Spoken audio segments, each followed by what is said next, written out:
Tonight on 48 Hours. It was once a police state.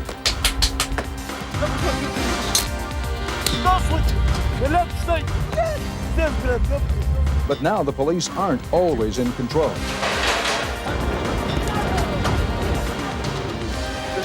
Law and disorder in the USSR. Money has passed. Take them. Take them. We have a murder case. Very interesting. And a strange one. The demand is growing. Drugs. And there's nothing that can be done about it. Alcohol. Many of our crimes are committed while people are under the influence of alcohol. Juvenile crime. First you're a victim and then you become a criminal. Organized crime. Moscow Vice.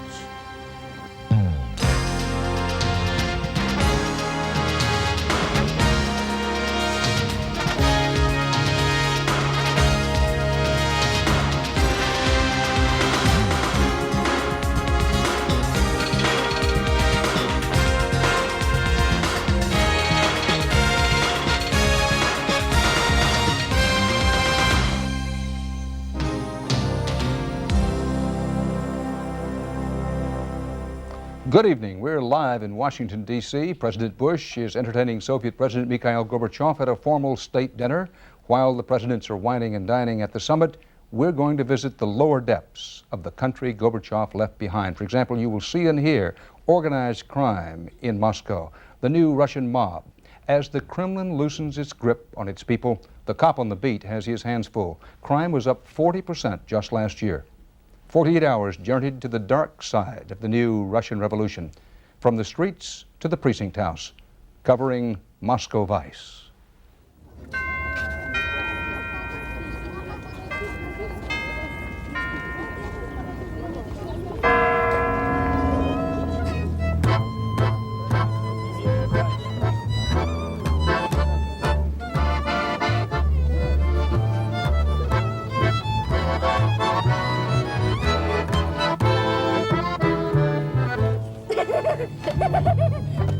Moscow in the spring.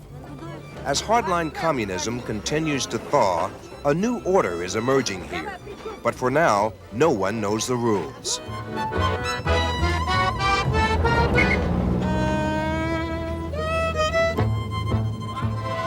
Private businesses and cooperatives are flourishing, choice targets for the vanguard in Soviet crime, organized crime.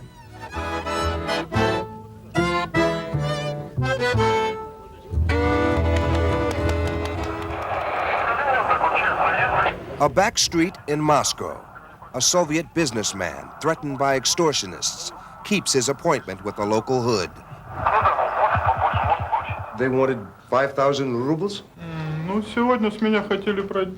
Yes, they wanted to take my money. They said I would be protected if I gave them money. They said they'd break my legs. But in this deal, the police are watching.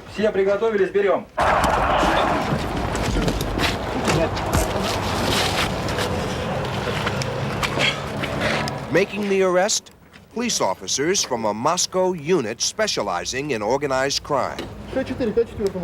Commanding officer on the scene, Alexander Komarov. This type of crime is getting worse because now criminals can focus on people who are making large sums of money in cooperatives. Because of this money, their circle is expanding and allowing them to hire the young strongmen as enforcers. And this is Arnold. You like him? Yes, of course. I very like this bodybuilder.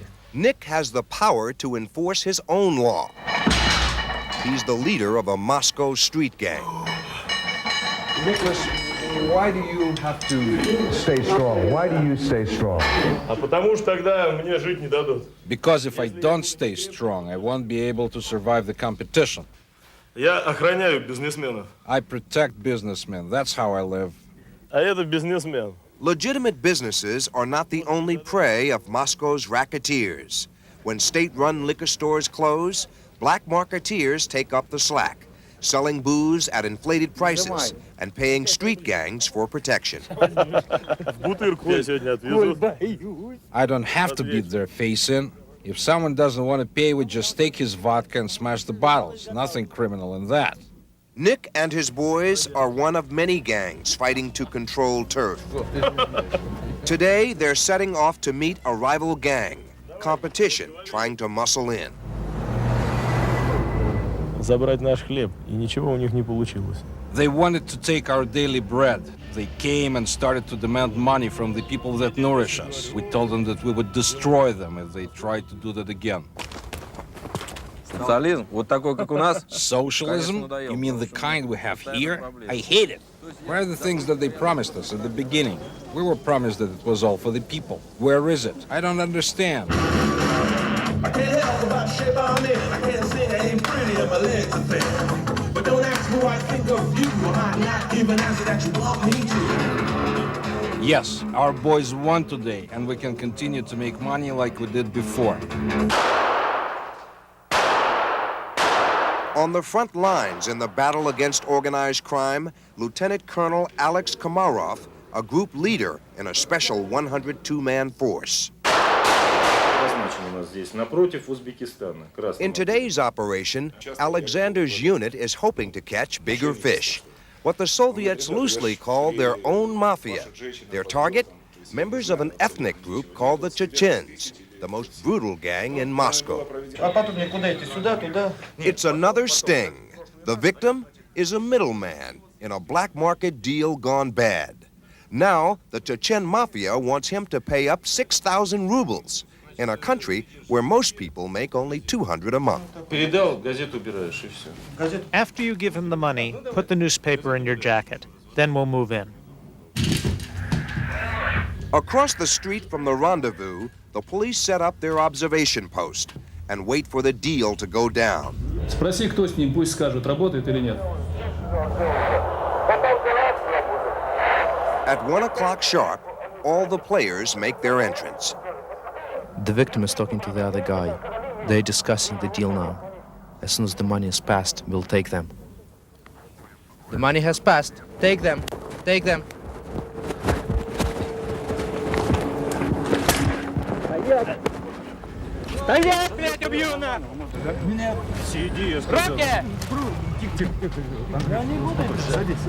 The three people in the sting contacted these people in the car, so we detained them as well. They say that some people belong to the mafia here. Do you know anything about that? No, no. No mafia. No mafia? No mafia. Рэкет, мэкет, у вас тоже было? You had your rackets before, like in the 1930s. Al Capone. This will pass. Except for the three men caught in the sting, by afternoon's end, the other detainees are released. Nothing tied them directly to the crime. This man's parting shot? Мафия бессмертна, переведи. The mafia is forever. The United States has been criticized for many years as being a society that has corruption and crime. And do you find it ironic that now these things are happening here in this socialist society? In terms of crime, I never differentiated between capitalism and socialism. We all live on the same planet with the same contradictions. What is happening in our country is not because of socialism, it's because of human nature.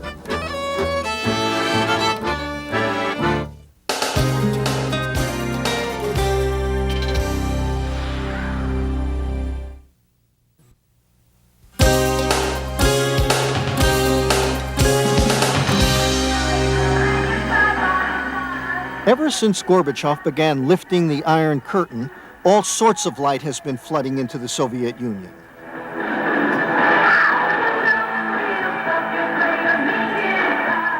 In Moscow these days, kids can watch music videos beamed in by satellite from what the old men in the Kremlin used to call the decadent West.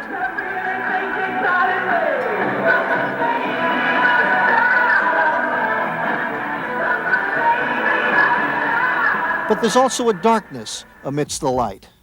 It's called juvenile crime. 3 young muggers running away from a Moscow train station. 2 undercover cops from the juvenile crime unit in pursuit. A 21-year-old man named Yuri has just been robbed. It's his first time in Moscow. And what'd they take? They stole 20 rubles and his ticket home. 20 rubles, all the money he had, about $3. So what do you do now? А что сейчас будешь делать? I don't even know what I can do. I'm going to have to go back to the train station and spend the night there.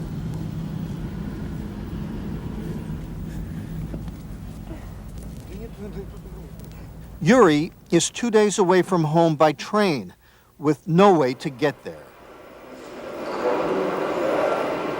And while crime is not nearly as bad here as in most big American cities, it is getting worse. The undercover juvenile crime cops, Igor Korolov and Yevgeny Gordin, they'll take kids in for just looking like they don't belong here.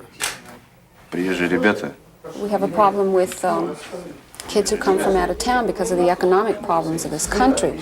Kids come in to Moscow to get clothes, food, and so on because they can't get it where they live. How long under Soviet law are you allowed to keep these kids here without charging them with a crime? 3 hours. 3 hours. It's past midnight in Moscow, and back at the train station, the undercover cops are approached by a bootlegger. He's offering me wine for black market price. And he won't back off just because of our camera.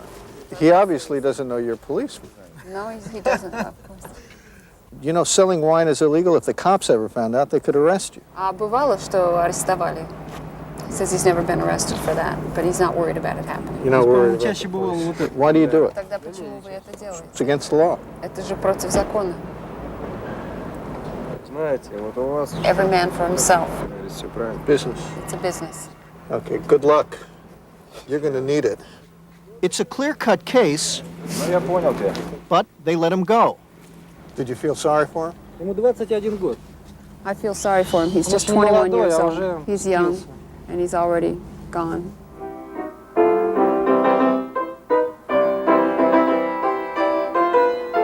I mean that it's sad, you know, because life is changing.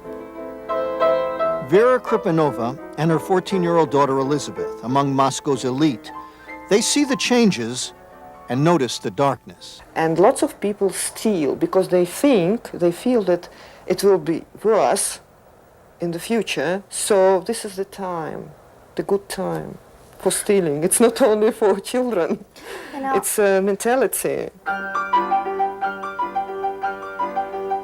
Why are you here in jail? We have stolen sneakers. Sneakers? Sneakers? It's one of the new hot juvenile crimes in the Soviet Union, sneaker snatching. He traveled 900 miles to steal a pair. Now let me make sure I understand this, Alec. You got on a train someplace up the Volga River, traveled a day and a half to Moscow to steal somebody's sneakers? Why sneakers? Moda. Just fashion. Fashion. Just look at our kids. I go to school and I see that they don't believe in anything really. Skeptical. Yeah, they're very skeptical.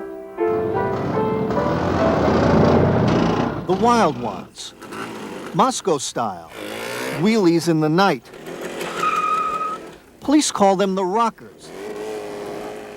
They live in the shadows of the new Soviet Union, part of it, but mostly apart from it. Do you have any dreams? What do kids want to be? What do you hope for in this new Soviet Union?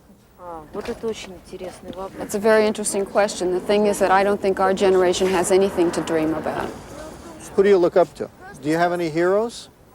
No, we don't have any heroes, no idols.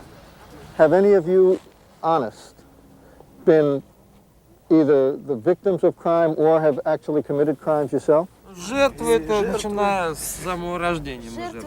We've been victims since we were born. The thing is, first you're a victim and then you become a criminal.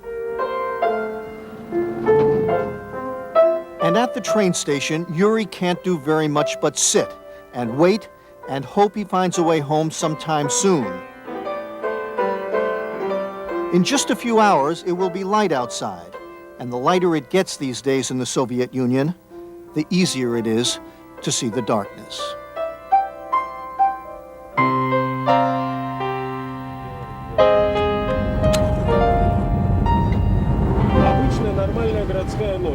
It's a typical night in Leningrad,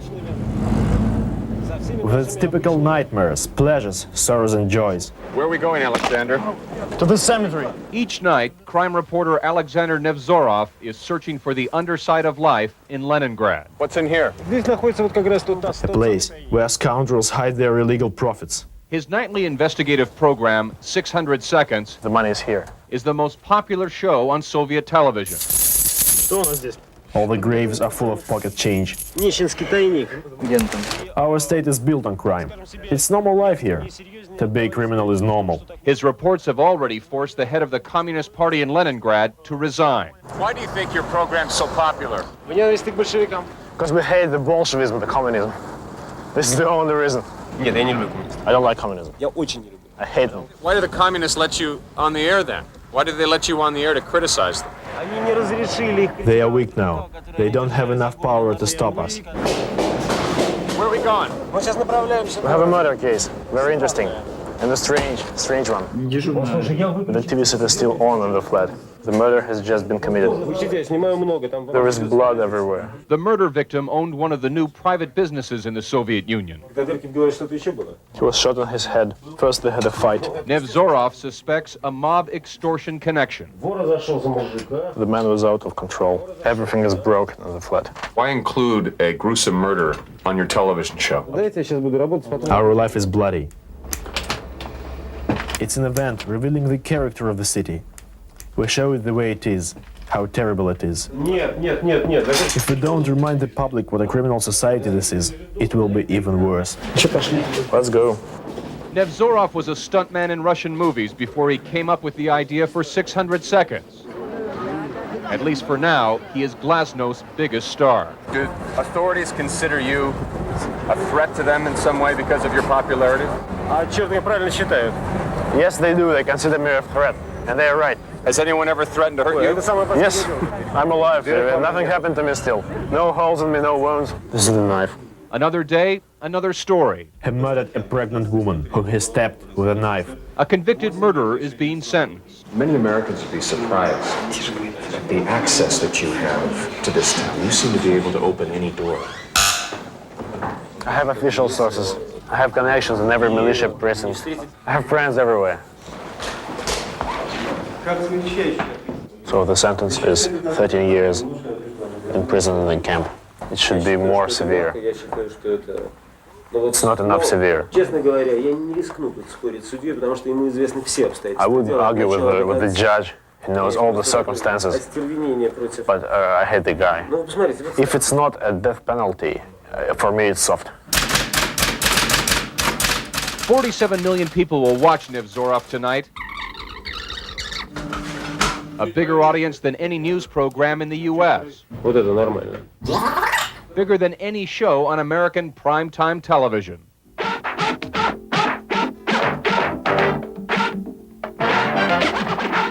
3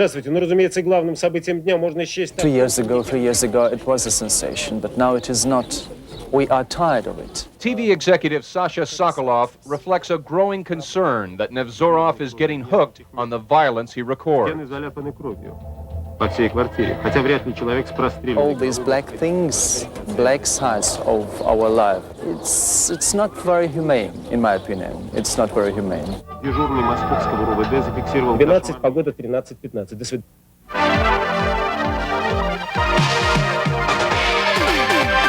You just finished one show. Are you getting ready for another? Sure. The Soviet Empire is collapsing. It will happen. I feel I can contribute to the collapse of the empire. People will see what's evil, what's bad.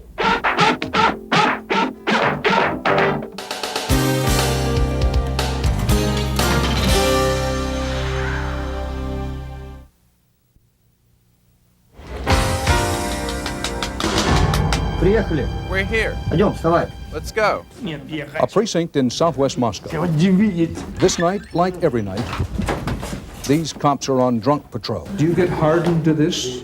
I haven't become indifferent to their suffering. And I think about all of the sorrow that they bring their family members. It makes me very sad. 80% of the crime here is linked to alcohol abuse.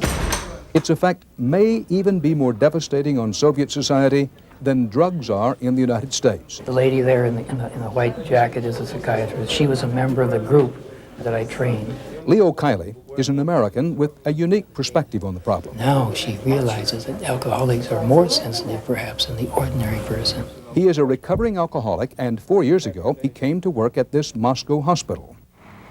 And you're sort of expected, you know, if you're one of the boys, to continue drinking. It's bottoms up every time. Yeah, you drink it straight down, one shot, and no pausing in between. You're not a real man unless you drink, and you drink, you know, as fast and as much as everyone else. Kiley is responsible for bringing the techniques of Alcoholics Anonymous to the Soviet Union. At first, there was a lot of resistance. The social system of the Soviet Union, groups of people getting together and sharing things at this level, was probably considered pretty dangerous, possibly subversive. Probably 5 years ago, this would be unheard of or unthinkable. Despite some progress in treatment, government figures are not encouraging. Last year alone, the sale of alcohol increased 20%.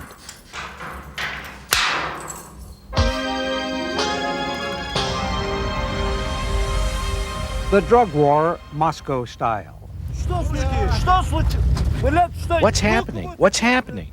What are you doing to me? Narcotics officers seized 2 suspects they believe just purchased drugs at a nearby market. Police are convinced that they have a clean bust that will lead to the conviction of Oktay Asadov, believed to be a major drug trafficker. Situation with drugs here is probably similar to the situation with drugs in the U.S., let's say in the 50s or 60s, when yet it wasn't around all that much. Andrei Donilenko is a 23-year-old American from San Francisco involved in Moscow's drug war. This program was designed to help the kids stay off the street, stay away from drugs. And their life is so miserable, they consider that taking drugs takes away the pain. This is Moscow's narcotics squad. 17 men for a city of 9 million people. Last year, they detained about 4,000. Only about 300 went to prison. My name is Valentin Chikolin. I've worked 23 years with the police, the last 12 in the fight against drugs. Chikolin says he hopes the cops are winning, but concedes the situation is serious. Today we're going to Chiryamushki Market, where people are suspected of buying and selling drugs. There could be some physical violence, but our guys are well prepared for these moments.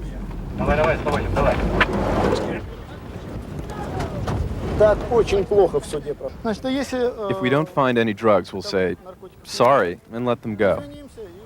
And in this case, no drugs were found, and the suspects were eventually released. Drug convictions are harder to get because videotaped evidence cannot be used in courts, and civilians, not police, must be willing to testify they purchased drugs from dealers. The person who was sitting in the front seat of this car stepped on vials of liquid opium and broke them. So if the ampoule is broken, does that mean you can still use it as evidence? Нет. Oktay, the alleged drug dealer we saw earlier, is taken to the police station. A bag of dried opium is found in his pocket. He admits it's his, but Oktay claims he uses it only as a medicine. We always give our kids this dried opium.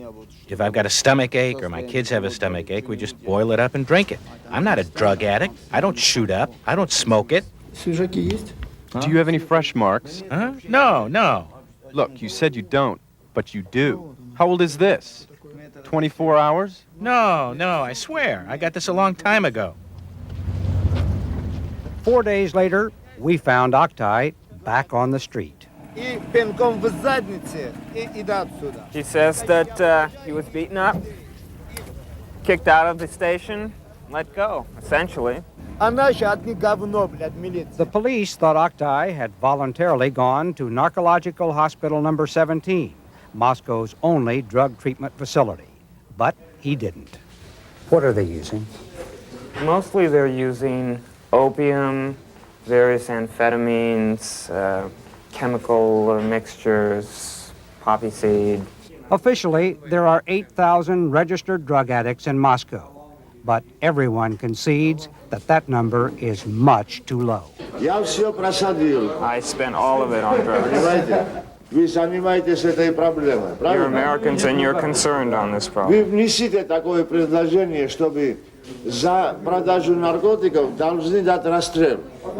make sure that people who sell drugs should be shot. Why don't you find cocaine and crack and crank and all these other things here in the Soviet Union? Because the drug cartels don't feel that it's yet profitable to bring that in. As soon as they can see a profit, a way of taking money out of this country, they will start coming in large quantities. I think the problem is going to be getting worse and drastically worse, mainly because there's going to be more availability of drugs, especially since the borders are being opened and the security isn't nearly as strict as it used to be. So drugs will definitely become a very large problem soon and possibly even catch up to the U.S.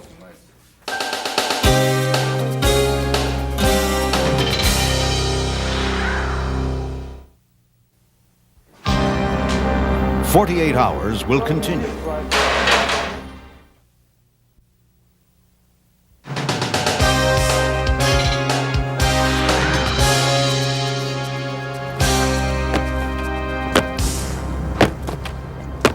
I've always wanted to come to the Soviet Union all my life.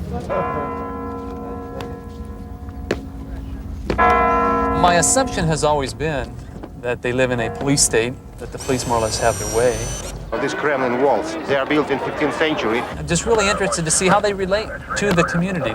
If they don't sound like your typical American tourists, I work in assaults, shooting, stabbings, and beatings. That's because they aren't. They're cops from San Jose, California, here to take a look at Russia and the Soviet Metropolitan Police. California, USA. Well, they have another one. Like that. Oh, like Do you carry these? Yes, his is flexible, ours is wood. Does he carry a gun? У вас пистолет есть? Back home in California, Rob Davis is a patrol sergeant and instructor. I don't think that they have nearly the responsibility of ensuring that someone's rights are respected as we do here. His first stop in the Soviet Union, a Moscow police academy. No, we use automatics. Automatic. Кольтовский. Like cowboy. No, like cowboy. Maybe I'll be pleasantly surprised and find out that they do go out of their way to respect individual rights. But my feeling is that they probably don't because they don't have to. Раз, два, три. Видите? Понял, спасибо. With 29 years of experience behind him, Detective David Painshode of the San Jose Police Department makes his way to the scene of a crime in a Moscow apartment building. Because of my background in the Detective Bureau, it's right up my alley. Я вызываю лифт, спускается какой-то кровавый мужчина лежит. Detective Painshode is astonished to find the police are not in control of the crime scene. In the U.S., what we would do first off is protect the scene. But here at this crime scene, it appears to be the spectators who have the power over the police. But there were probably a couple of hundred people who seemed to be entertained with what was going on. The public are not oppressed by the police. It's the other way around. Do you have more police power in San Jose than they have here? That's the way it seems to me. I think most of us have grown up with this attitude or this belief that perhaps in the Soviet Union there was a heavy-handed police state. And my experience after having ridden along with these officers last night was that that's not the case. If they saw somebody commit a crime and they could not get another citizen to act as a witness in court, they could not arrest the person. How would this kind of a system affect what you do back in San Jose? We'd have a very difficult time making half the cases we make. Is it now easier to be a Moscow cop with what has happened nationally with Gorbachev and how things have changed? It's harder because many people don't understand democracy correctly. They think democracy means that everything is allowed. But the law is the law. People are people. The police work here in the Soviet Union really is not that much different than the police work in the United States. How do you do? Good. Obviously, they're a little bit behind technically, but you know, all of the good technology isn't going to do you any good if you don't have a good cop sitting in the seat. Hopefully, someday he'll be able to come and visit with us. Spasibo, eh? Thank you.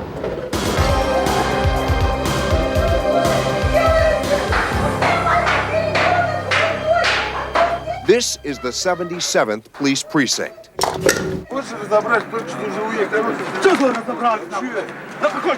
Located in a district with one of the highest crime rates in Moscow.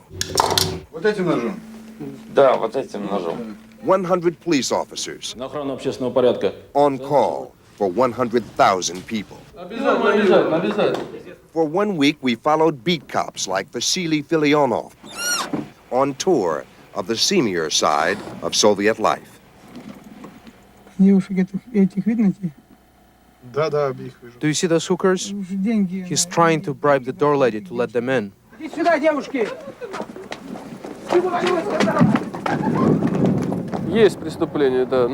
There is certainly crime in this area.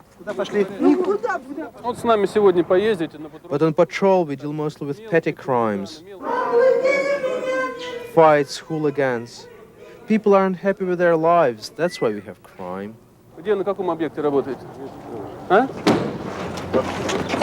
Why did you stop him? This guy should be working and he's standing in line for a beer. Not only is he going to pay a fine, but his job will be notified. And if he is in line for an apartment or a vacation, he's going to go to the end of that line. I didn't have the right bus pass, so they brought me here. All Soviet citizens must carry an internal passport that restricts where they can live, a remnant of the police state.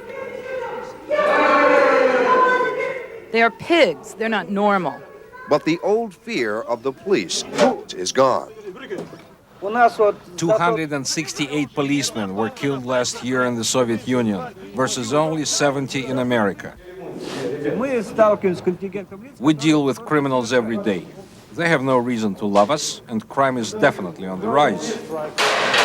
In fact, crime rates here in the Kirov district, which includes the 77th precinct, have almost doubled in 1 year.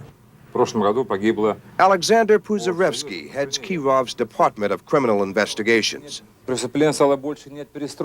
Crime is rising, not because of glasnost to Gorbachev's democracy, but because of the economic crisis we're in. Our economy is collapsing. That is the reason for growing crime.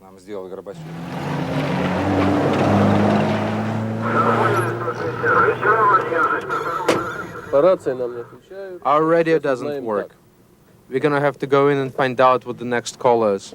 In the 77th precinct, the police state is in a state of disrepair. You can't really call this equipment. This is a transmission to this new Moskvich. They took it apart and said they will fix it, but they never did. It's 3 months already. They promise and promise, and they don't have the parts.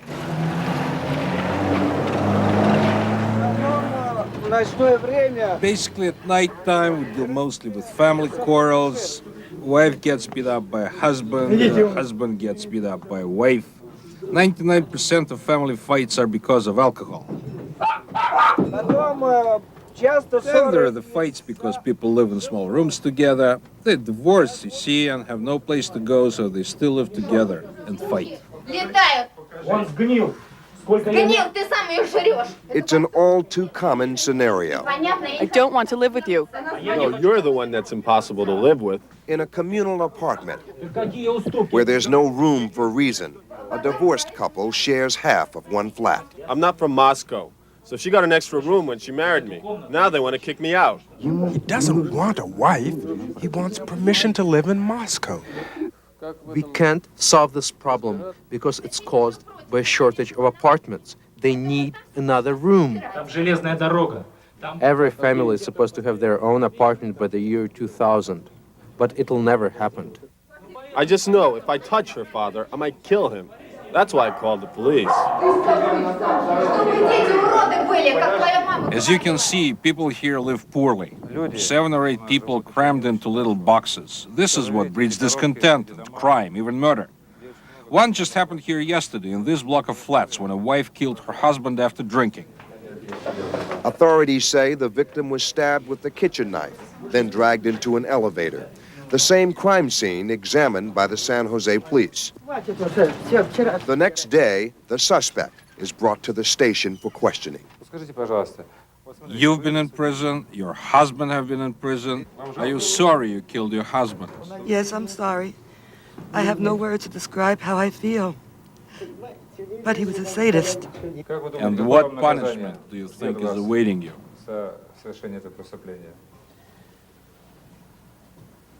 Article 103, murder. Is there a danger here, as this crime wave, if it should get worse, it will stop the openness and the freedoms that are now growing in this society? I don't want a repeat of the terror and of what we went through in the 30s. I'm afraid of this, very afraid.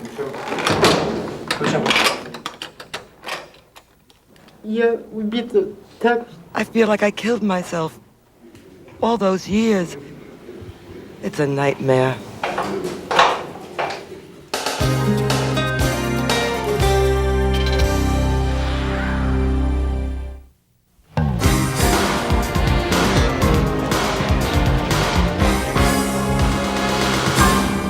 This is a story about crime and punishment. Sergei Batinin, the accused. He started beating me. Just self-defense only. The victim, Demil Gizatulin. How badly were you wounded? I was almost dead. And the defense lawyer, Konstantin Batmanov. The accused says he stabbed the man and that was just by accident. That will be our case today. It's a case about a love triangle, about 2 men, a woman, and a knife. Batinin, the defendant, could get up to 8 years at hard labor.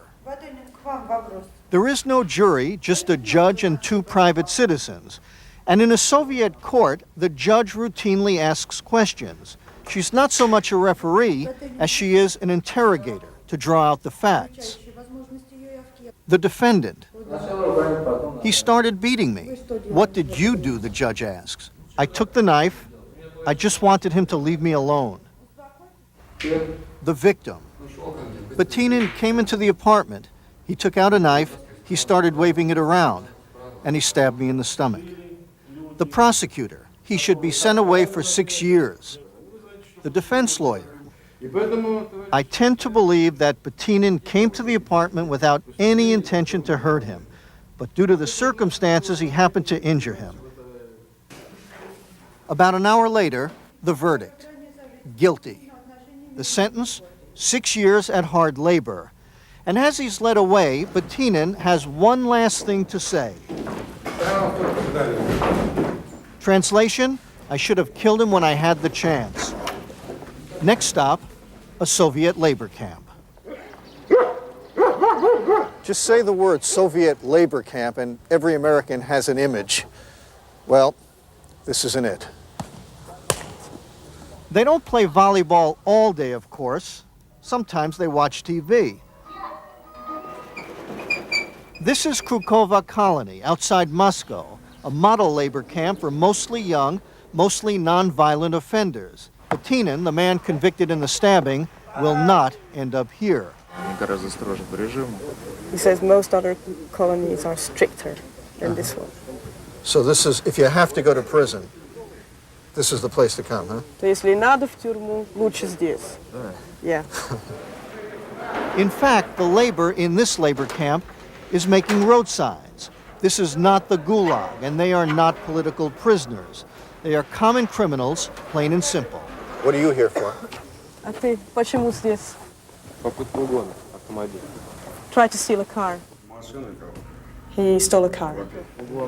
Also, car stealing. I stole a car. I didn't know there were so many cars in Moscow. The man in charge of this camp is Colonel Nikolai Zaretsky. He showed us where the prisoners sleep, not in locked-up cells, but in a dormitory. They're not an exception. You will find them everywhere in every single prison or colony. What is this? This is their daily ration of sugar. And like he's If you saving like- his sugar, is that it? Yes. I've got to think that there's some sugar stealing. This guy's taking his sugar and he's taking his sugar. No, nothing like that never happened. Nobody steals anybody's sugar? Said no, there's no thieves in here. Oh, really? What are you here for? Почему ты здесь? Я совершил преступление. Не имею в виду вообще воров. Нет, I именно в committed законе a там воров. crime. What kind of crime? Ты что именно сделал? Я угнал машину. I took a car. Colonel Zaretsky also took us to the mess hall, where characters from a Dickens novel would feel at home. For lunch, they get soup and black bread and a kind of porridge. In the old days, they called it gruel. How's the food over there? How's the food? In American prisons, they're always complaining about the food. Whenever I hear, it's that always American prisoners are complaining. Not these guys. They never complain, right? No, nobody complains. Colonel Zaretsky told us nothing was off limits, that we could go and see anything we wanted. We asked to see the place where he puts prisoners considered troublemakers. Zaretsky took us to the punishment cells. What are they in there for? You know, just not listening, not doing what they were asked. And so they got 15 days.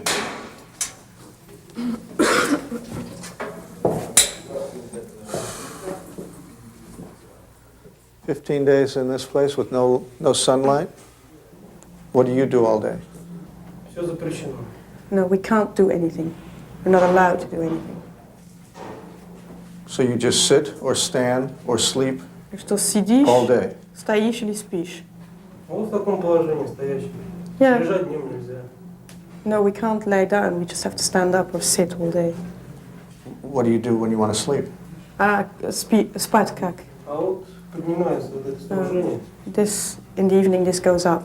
So at night you can. Yeah. Let me see. This is the way they do it. That's your bed. That's the way they sleep. Do you have covers? Blanket? У вас есть там одеяло, что-то? Вообще ничего, прям так. No, nothing. We just sleep Pillow? like this. Pillow? Подушка? Нет, ничего. No, nothing. Life is changing by the minute in just about every corner of the Soviet Union. But not in this corner.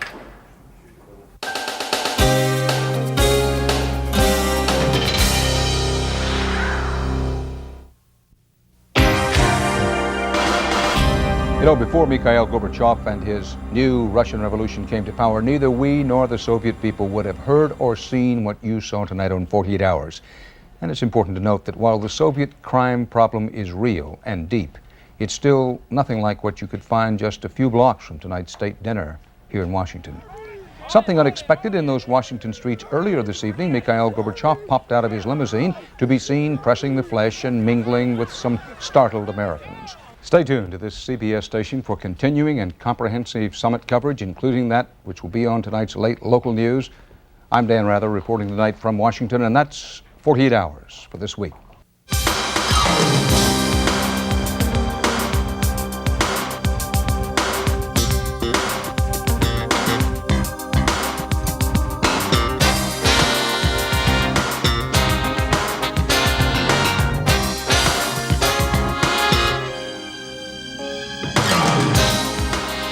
Sunday night, Dustin Hoffman, Tyne Daly, Kevin Kline, Jessica Tandy, Lily Tomlin, and Morgan Freeman are all scheduled to join Kathleen Turner for Broadway's biggest night. Get ready for the 44th Annual Tony Awards, Sunday night on CBS.